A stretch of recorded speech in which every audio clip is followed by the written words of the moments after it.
All right, so welcome everyone. We're excited to have you all today. My name is Zach Britt. I am the president of case competitions and employer relations for the Johns Hopkins Graduate Consulting Club.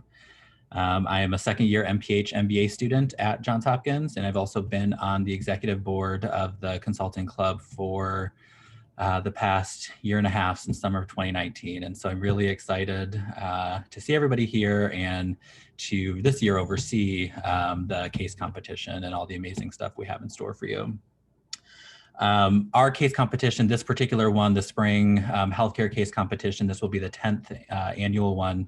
We didn't unfortunately have one last year because of the pandemic, but for about the past 11 years, we've held this competition and have had some pretty fun teams compete and companies who have served as a client for the competition, which we'll talk a little bit more about in a bit. But really this competition, capitalizing on the strength of Johns Hopkins' name in the healthcare and biotech space, has really been focused in the healthcare industry, really trying to bring in names in the industry and people who are interested in this industry and consulting and healthcare to really come together and work together, compete against each other to really come up with some interesting ideas and solutions to people, to different firms' challenges. So we're excited to continue this tradition. And I want to quick introduce my team, who will pretty much take away the rest of the presentation. But I have four really amazing people who are working on the case competition design team: Scott, Bo, Ali, and Kevin, who have been amazing and will continue to shape and build this competition out through over the next few months. And so they will be people you can reach out to if you have questions. Feel free to reach out to any of us, but they will definitely be kind of focused on this. And then I also want to, I'm not sure if she's on the call yet, but I'll pass it over to Bo in a few minutes to talk through the competition kind of logistics and timelines and some things you can expect.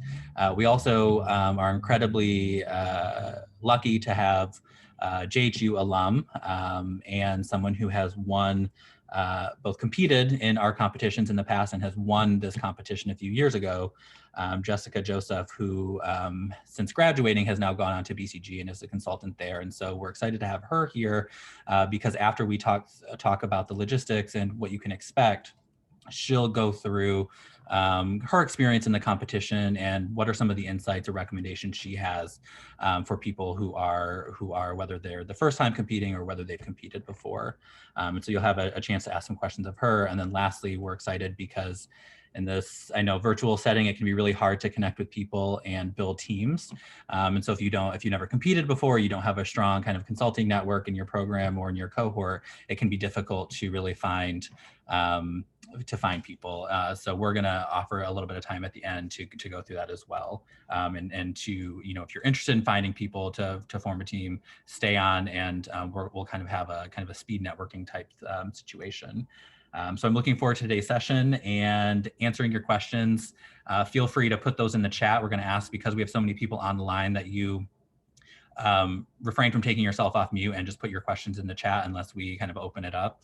But feel free to put questions in the chat as they come up, and we'll try to answer those as much as possible. And at this point, I'll pass it over to Bo, who is going to navigate us and moderate the rest of the session.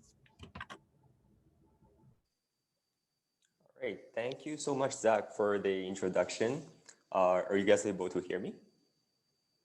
Okay, great. So yeah, good afternoon, everyone, or good evening. My name is Bo, and I will be moderating today's info session. If you have any questions during this info session, you can type them in the chat box. Kevin will be monitoring your question and will address them at the end of this presentation. Okay, great. So here's the agenda of today's info session. As Zach mentioned, we're going to provide you some background information of the case competition. Then we'll go over the rules and some key dates that you should keep in mind throughout this process. And also, yeah, we're very lucky to have Jessica, who was a past winner of this case competition, joining us to share her experience and give some advice that she has for the future participants. And yeah, lastly, it is a bonus for those of you who doesn't have a team yet. We're going to put you into breakout rooms So yeah, think that as of a matchmaking session. So you'll be able to talk to your peers and potentially find your teammate.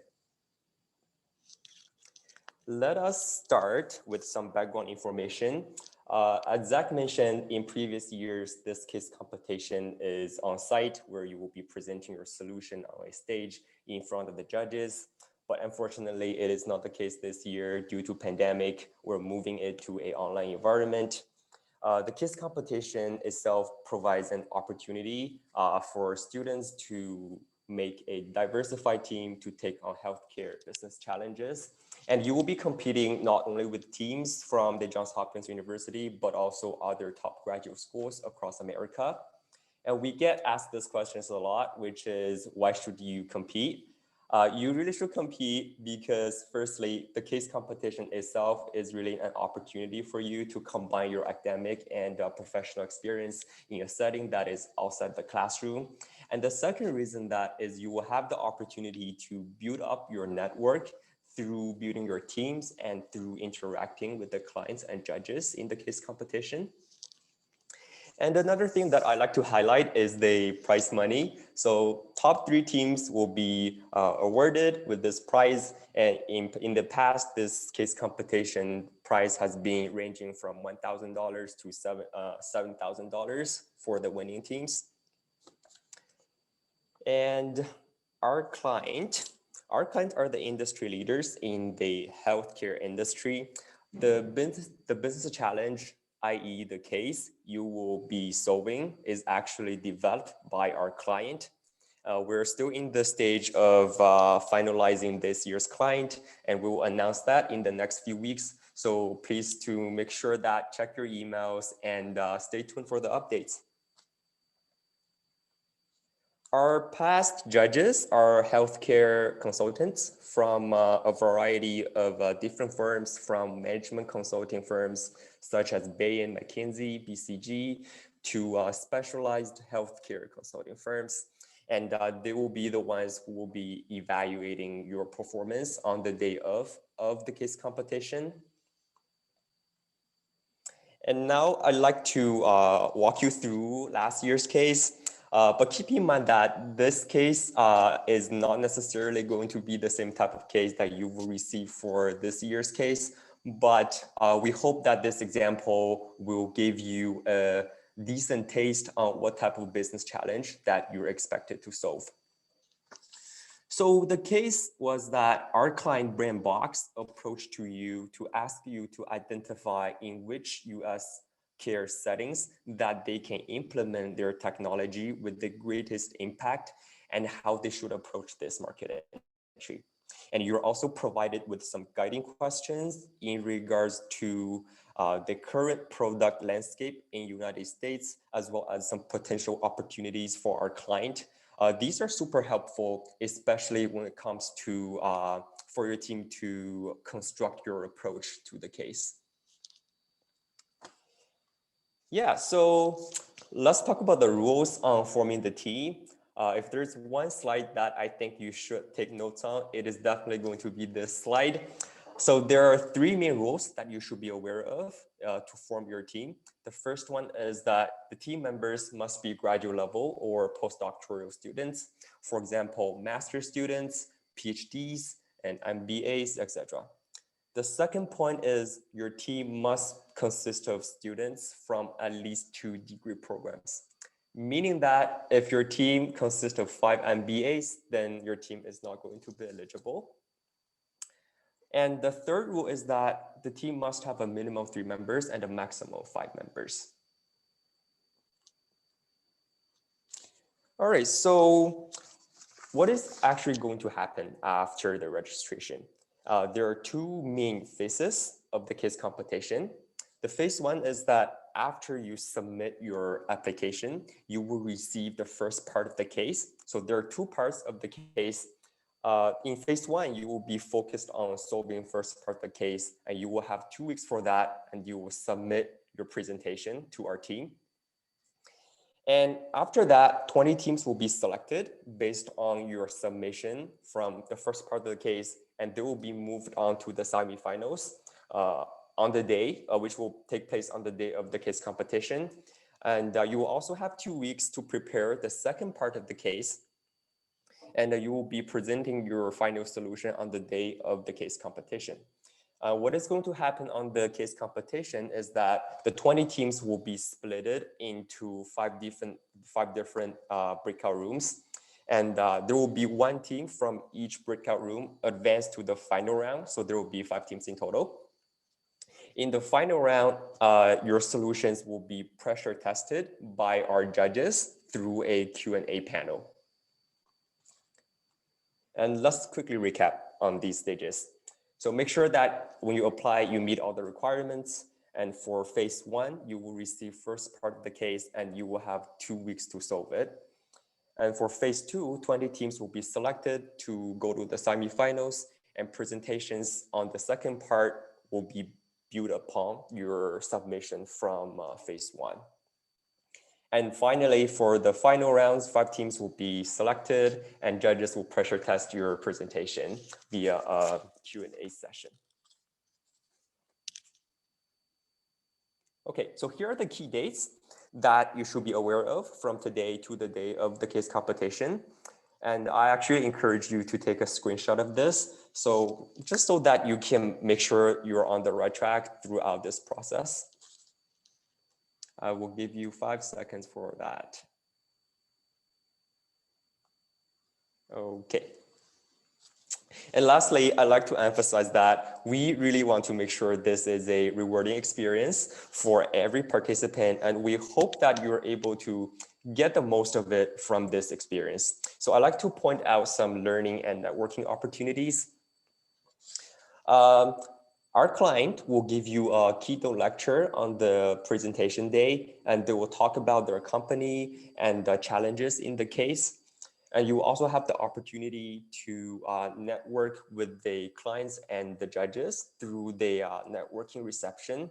And Jessica will elaborate more on the learning and networking opportunities. But before I pass it to Jessica, there is another thing I'd like to mention, which is we're in the process of building our website. It's up there, but we're still updating it. So in the next week or 2, we'll be uploading some resources such as case competition toolkit. And we think it is extremely helpful for those of you who hasn't competed in a case competition before. So yeah, so please stay tuned and check your emails from our club, and make sure that you do check the website for updates on the client as well. And before I pass it to Jessica, how are we doing for questions, Kevin? Yeah, we had questions about the makeup of the team. So the first question was on nonprofit employees. So could they participate in the case? So I'll go ahead and take this, and I think kind of condense this into, there's a few different questions about who is eligible.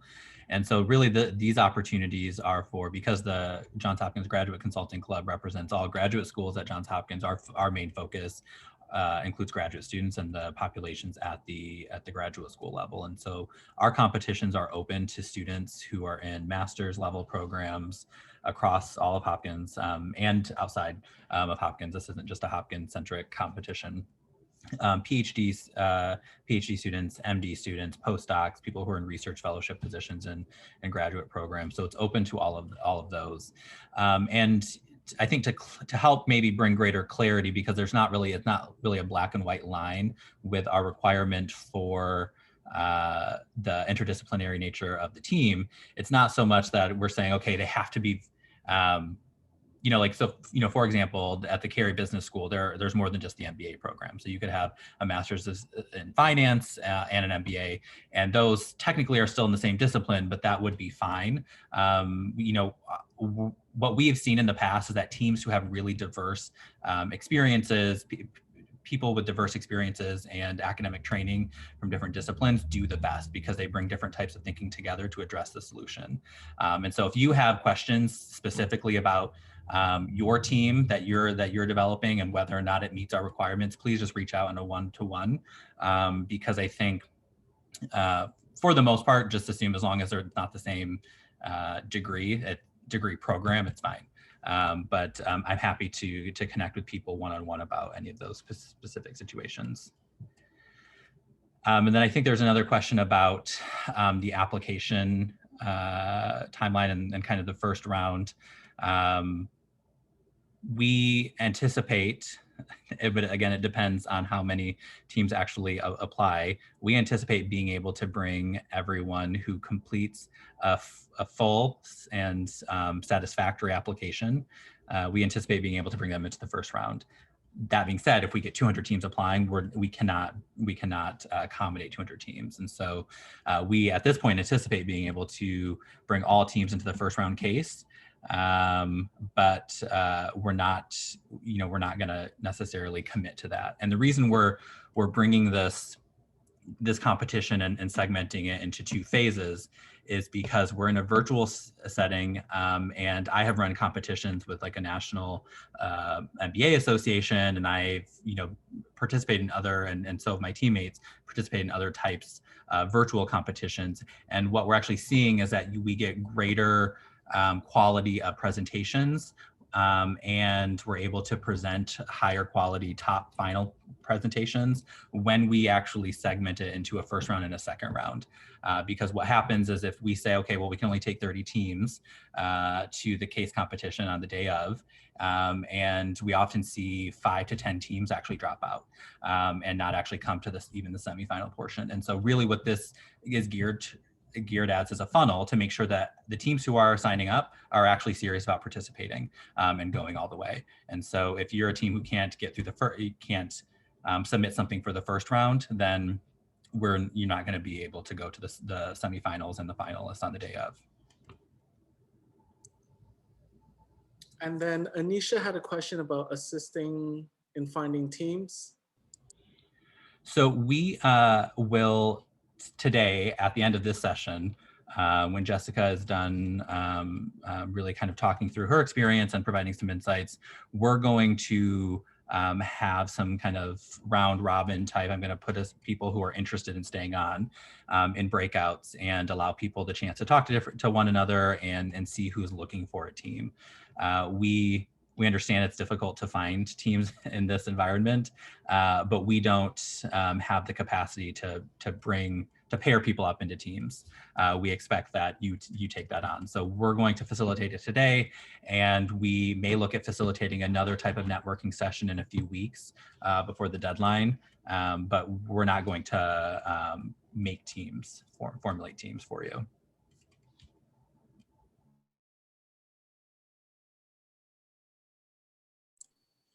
Are there any other questions? Feel free to put it in the chat box. Yeah, put it in the chat box, and also feel free to reach out to, like I said, any of our team on LinkedIn, via email. Happy to talk with anybody about this and answer any questions. I do also want to just make one point. Bo did a great job of outlining kind of where we are with the competition right now. We know who our client is going to be most likely. We're still in just finalization talks, so we're not saying anything until we know that. And our goal is really to create a competition that not only creates a learning opportunity and a value add for you all who are interested in competing, but also for the client itself. And so we are wanting to, while we have a broad outline of the competition, some of these things may change a little bit as we finalize everything with the client. I don't think it'll be anything that will put a hardship on anyone. It's not going to be like way out of left field. But we're just keep that in mind, is that as we're working with our client, this will evolve perhaps to make sure that we're meeting their needs as well. And then just to answer that last question, when do applications close? Our application window goes through midnight on, I believe, February 28th, which is the end of February. So there's about a month that you have to put your application together and find a team.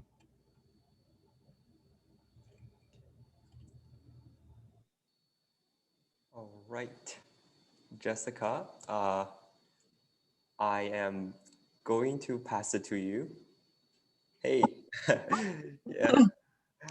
All right. How's it going? Can you guys hear / see everything? It's getting brighter. Okay. There you go. Thanks. All right. Yeah, thank you so much to the JHGCC team for inviting me. It's very surreal, I will say, being back on the other side of this.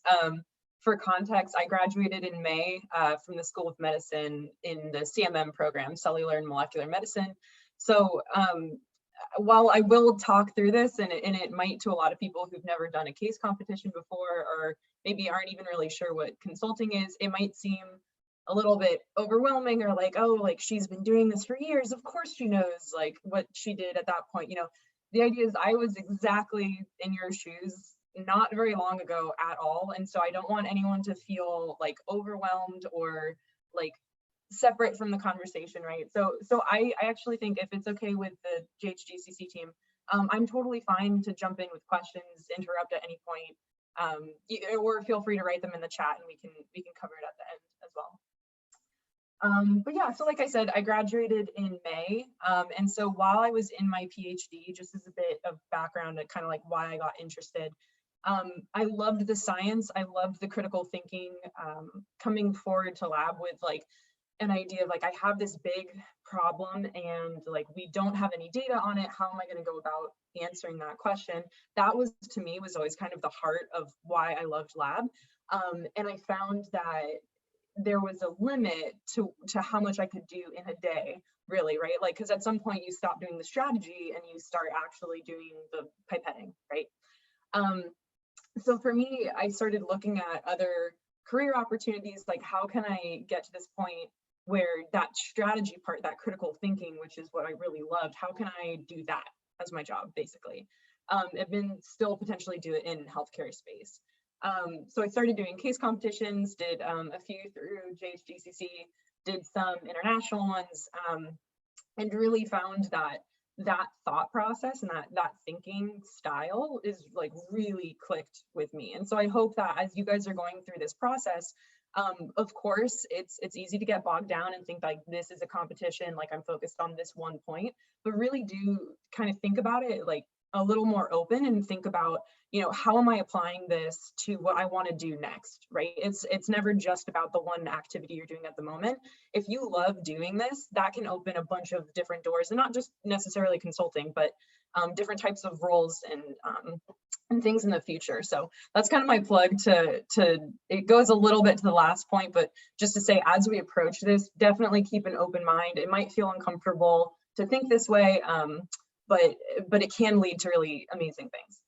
So, okay, that being said, what the hell is a case competition, right? So we know at this point that, like as they both talked about very beautifully, very eloquently, kind of we know like the structure, right? You know, you guys are gonna get a question, you're gonna come together as a team, you're gonna try to answer it, and you're gonna present it, right?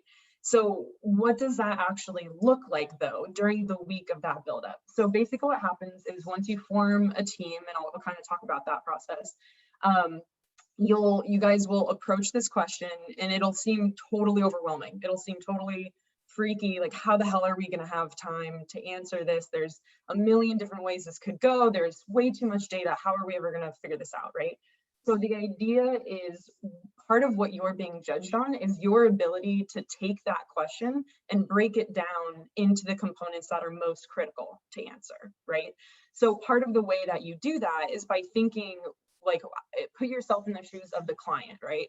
So one of the competitions that I did, for example, was with 3M, right? And 3M wanted to figure out how they should construct like a certain progress or a certain process in order to optimize their use of materials in the OR, in the operating room, right? And they said basically, like, how do we do this? How do we figure out like what products we should be selling to optimize purchase power? So that's like a crazy question, right? Like, how the hell am I supposed to know that? Are you guys the company? Don't you know your product better than anyone else? And the reality is actually a lot of times, no, they don't.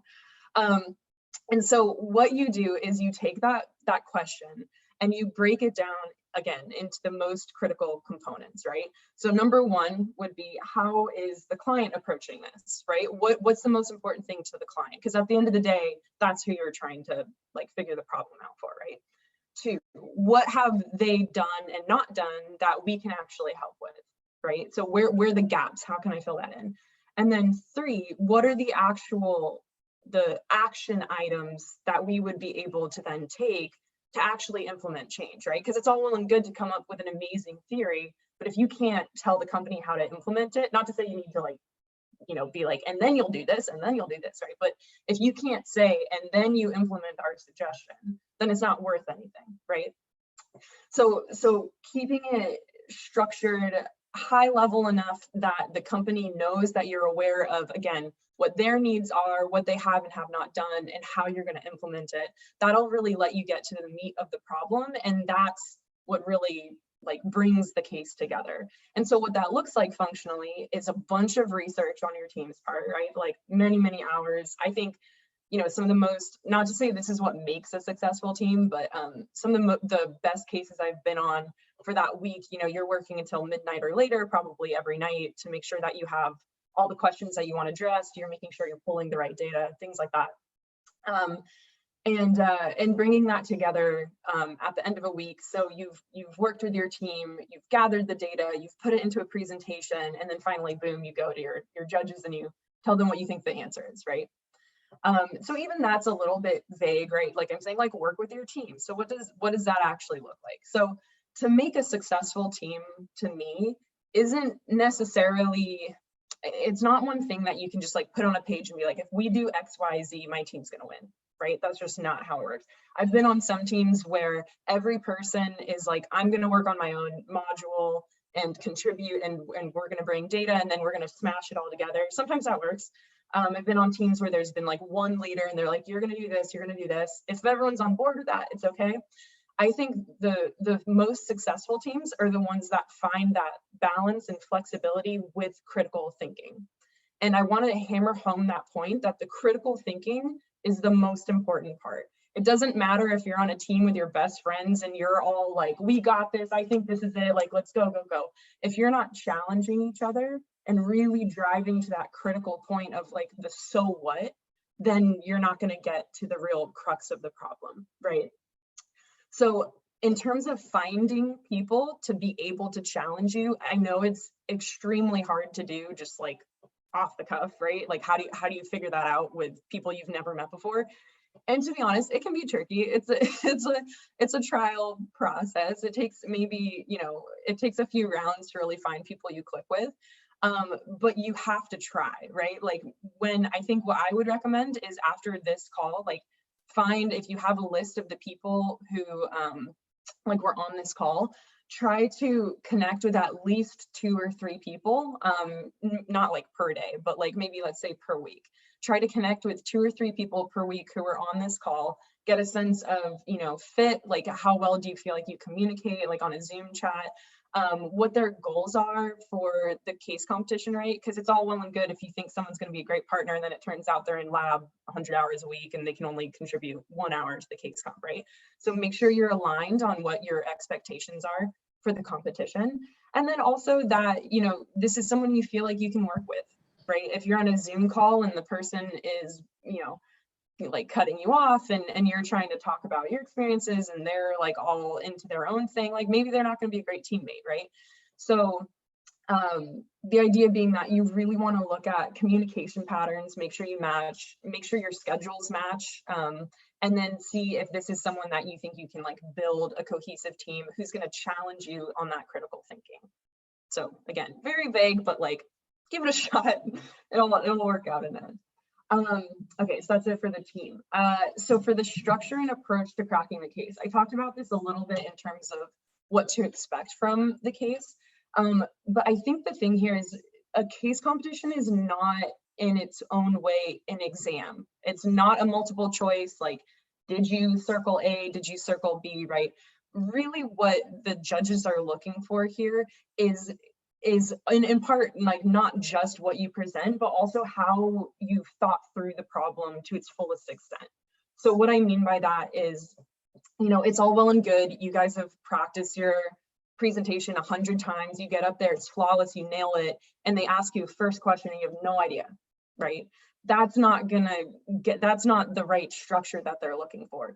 Part of the goal here is that you basically become an expert in this field, and that takes time and it takes dedication, and that's part of why these competitions are so challenging, right?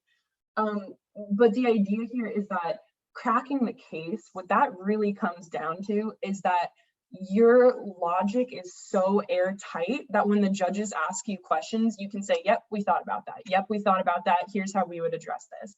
And obviously you can't come up with every single question the judges are going to ask, right? I'm not saying that you should like sit down and think for 20 hours, like, oh, and then maybe they would ask this facet. It's not necessarily knowing the details, it's knowing how you would adapt.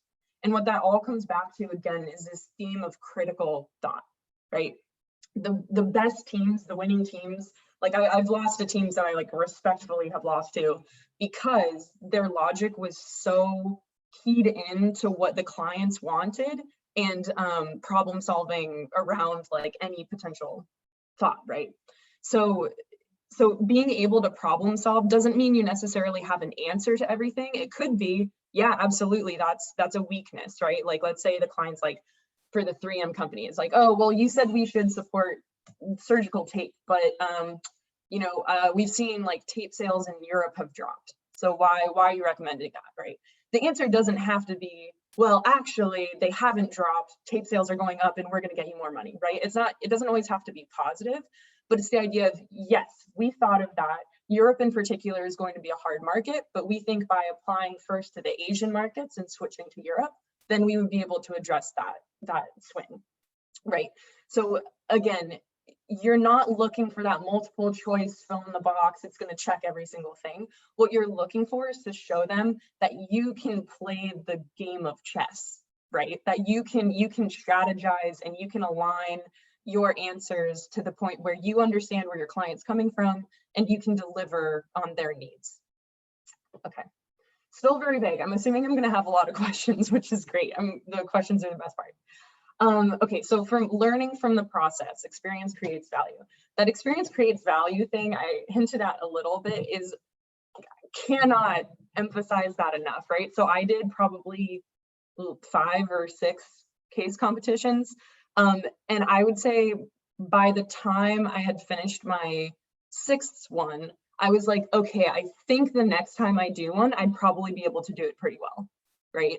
Each time you're doing it is like the learning you will get is exponential from everyone. So first off, to say, don't beat yourself up, right? I did my first case comp and totally like flopped on my face, like had no idea what I was doing. And that's part of it, right? Like you go into the process and you learn. That's the entire idea of all of this. To become an expert in anything, it's going to take time and it's going to hurt and there's going to be long nights, right? So learning from the process is kind of multiple like angles in this case. One, there's of course like learning how to case, but more broadly than that is really learning how to think, right? And that's something that you can take with you, whether or not it's a case competition, whether or not it's lab, whether or not it's a different career choice that you end up pursuing. So knowing how to think and forcing yourself to do that critical thinking, I guarantee you will benefit you in whatever you do next. Because I know I'm like all of my friends from the competitions have like all gone off into really cool different like positions and careers and things like that. So again, point being, try it out. If you don't love it, that's fine. that's great. I would say doing these competitions was definitely one of the best parts of my like tenure at Hopkins. So try it out and make sure while you're doing that you're connecting with people that you think or you can learn from. Right? So it could be on your own team. It could be at the competition. Like you hear someone present, and you're like, wow, that person really like figured it out. The beautiful thing about consulting that is very different, I will say, than science is people love talking. If you haven't figured it out, people love talking, right? So the goal here is for people to connect and make those like interpersonal relationships, because that's inevitably what creates the best thinking, is having that kind of thought and that ability to say, that's really interesting that you came at it from this angle. I would have come at it from this angle. Is there a middle ground, or should we, hedge our bets one way or the other?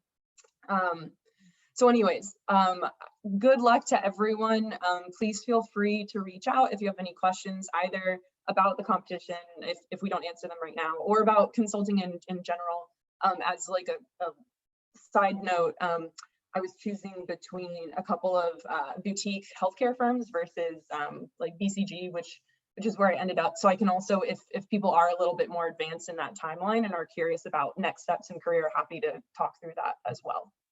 So that definitely can open it up to any questions or comments or just general, like, what the hell are you still talking about? We have one question here from Monica that is asking if judges prefer to have the final product presented by one person or the entire team. I have kind of my thoughts, but I'm wondering if, what your thoughts are, Jessica. Yeah, I would say I don't think, trying to make sure this is true, I don't think I've seen a winning team where it's truly yeah, no, not a winning team that's been truly one person presenting. I think if you can show that your team has contributed, not necessarily equally, but in some regards to different aspects, I think that shows the strength of your team, and the judges definitely appreciate that. Yeah, but Zach, definitely, if you're the master on this, so. Oh, I'm not the master. I have a similar. Well, at least you're in charge, so. I have a similar perspective. I think it always, whenever I see teams where there's 5 people up there and only one person is talking the entire time, sometimes my actual attention is drawn to why are the other people not talking, and it's just the one person up there presenting. And so I think if you're able to coordinate, and it's different on Zoom, and this is going to be a virtual competition, but if you're able to coordinate smooth transitions, I think it looks really sleek and professional. So. It also helps with energy, I will say, and I didn't really talk about this because it's to your point going to be different on Zoom. Presentation is a huge part of it, and there's no way around that really, but that can be a really good thing, right? I think for a lot of people, if you can like bring in that energy and that passion for the project, that can really show, and that can definitely help your team out. Great. So I think we have another question. I'm here. I've heard a few different things from people about more opportunities to network because some folks can't stay through the end of the session. So I'm going to circle back with my team after this, and I think we're going to try to build another opportunity or two to allow people who don't have teams already identified to bring those people together. I think Eduardo's question about how long are the presentations typically. The phase 1 presentations we're still kind of finalizing what the length of that. But typically in the semifinal and final round, it's usually 12 to 15 minutes, and we'll specify all of that when we kind of send out the case. And then giving an example of a winning slide deck, I think there are a lot of things you can find yourself. We're not able to give any examples from our stock because I think most of our clients, and I think including the client we'll have for this competition, require teams who are competing to sign some kind of NDA because often the cases come with financial information and whatnot. So that's my dog. And so I think you can find some examples of really good slide decks, but I don't know, Jessica, if you have any thoughts about where people can get ideas for what a good slide deck looks like in a winning presentation. Yeah, yeah, examples are a little bit tougher. I will say, don't take the visual part lightly.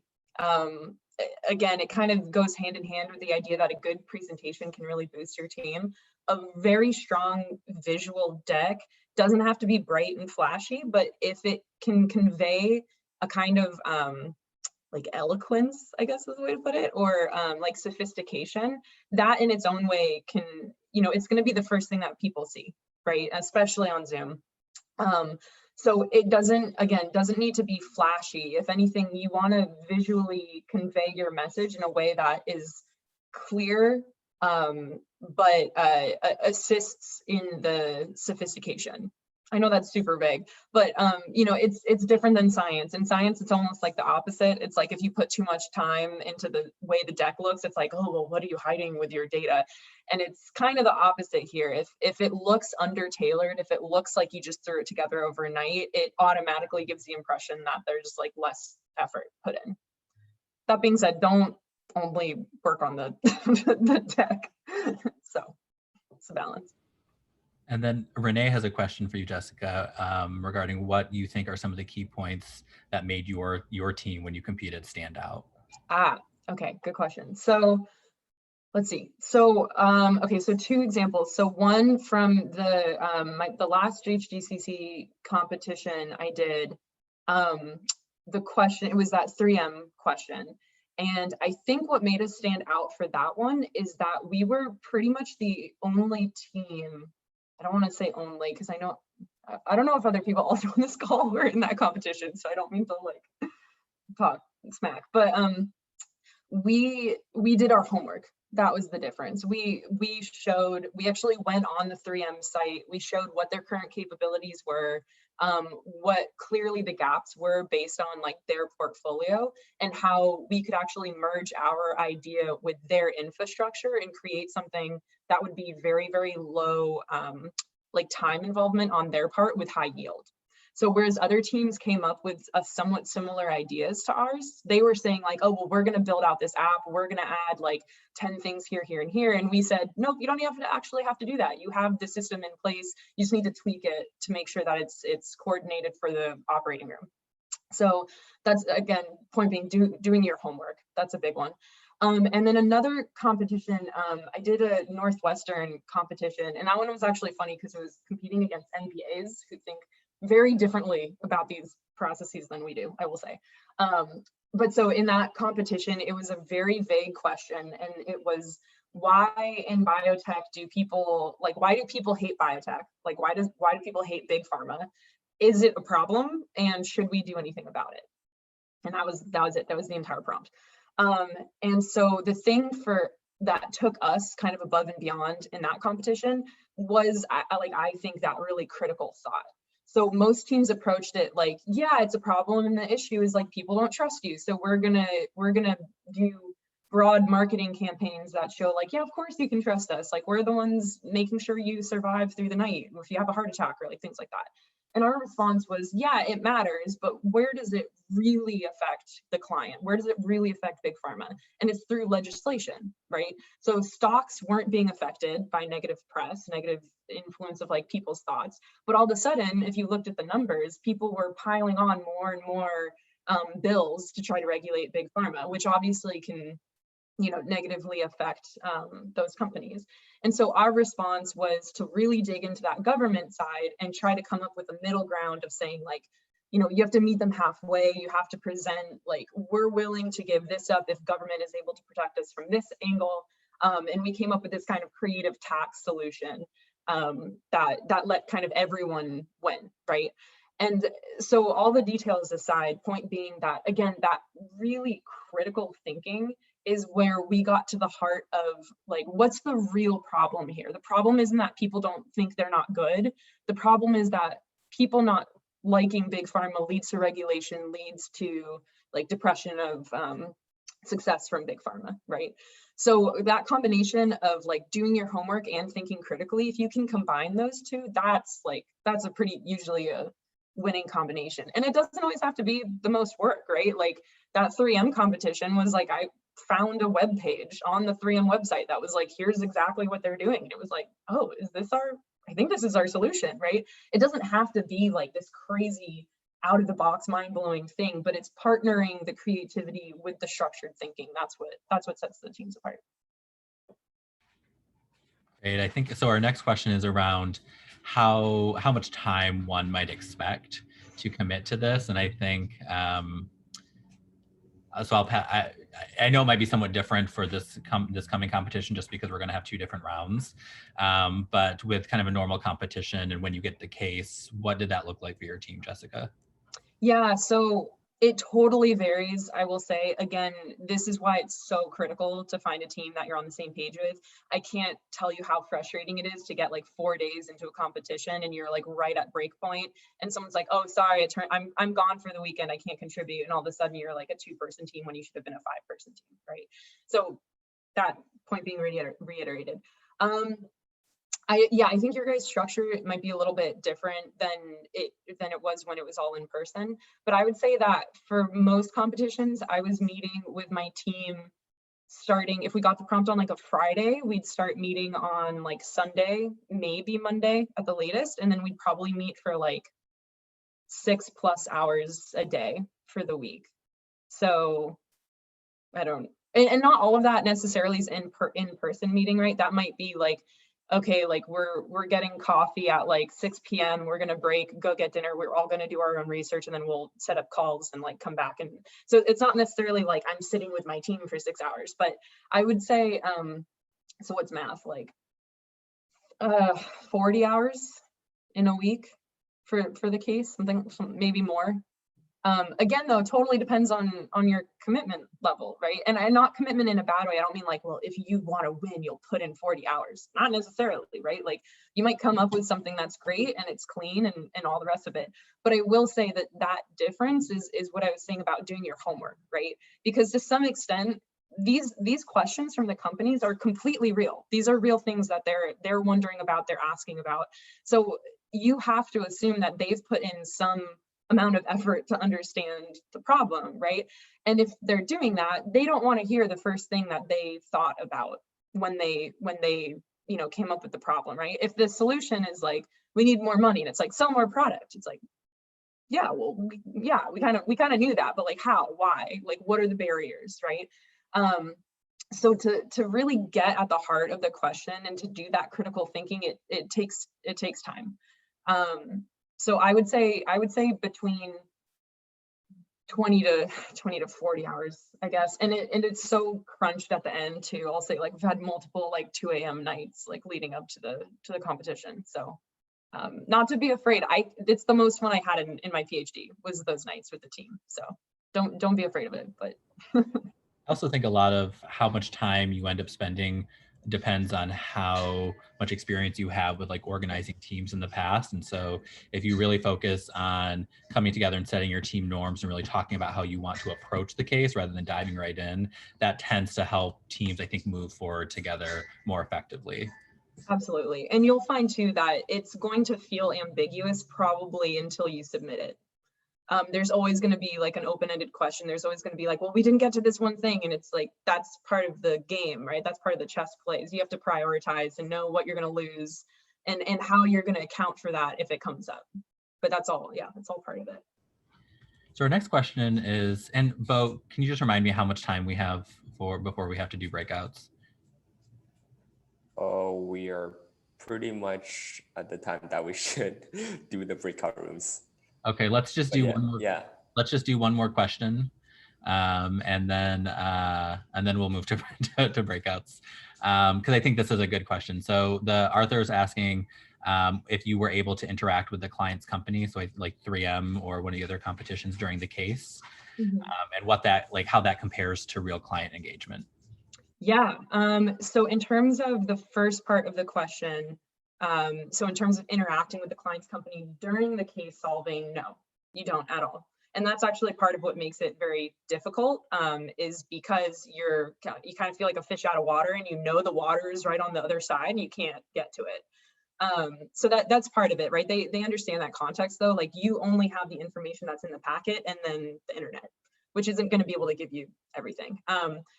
So in terms of with the real client engagement, it's honestly not very similar. I have my day is like chock full. Like before this, it's like, I'm on an hour-long call with a client, right? So it's not necessarily real world per se, but the problem solving is.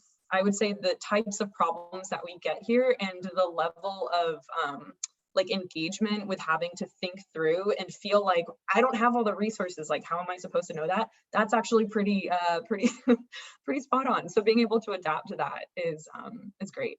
And I would say afterwards, actually, you can, like, the winning teams can get a lot of interaction with the people. So actually from the 3M, they asked us to like kind of carry on and do like a mini consulting gig with them after, which was cool. And then actually from the Northwestern competition, one of my teammates got a job at the company that we were our client. Yeah, no, that's great. Thanks for sharing that, Jessica. Yeah. Okay, well, I think we're going to move. I see some chatter in the chat box around creating a shared Google sheet. I've seen that done before, and I've seen it done with varying degrees of success. So if people are interested, we can create a Google sheet that we can send around and have people just add their name to it if they're looking for partners and kind of include all their information. We can take that on. At this point, though, I want to thank Jessica again for joining us and for providing her insight, and to thank everyone else for joining us as well. We're going to move into breakouts. I'm going to stop recording, but want to just thank everyone for the engagement. We had close to 100 people show up, which was much more than we expected. So we want to thank you all and remind you that we're here to answer any questions that you might have via email. Feel free to reach out. So I'll stop recording, and then those who are interested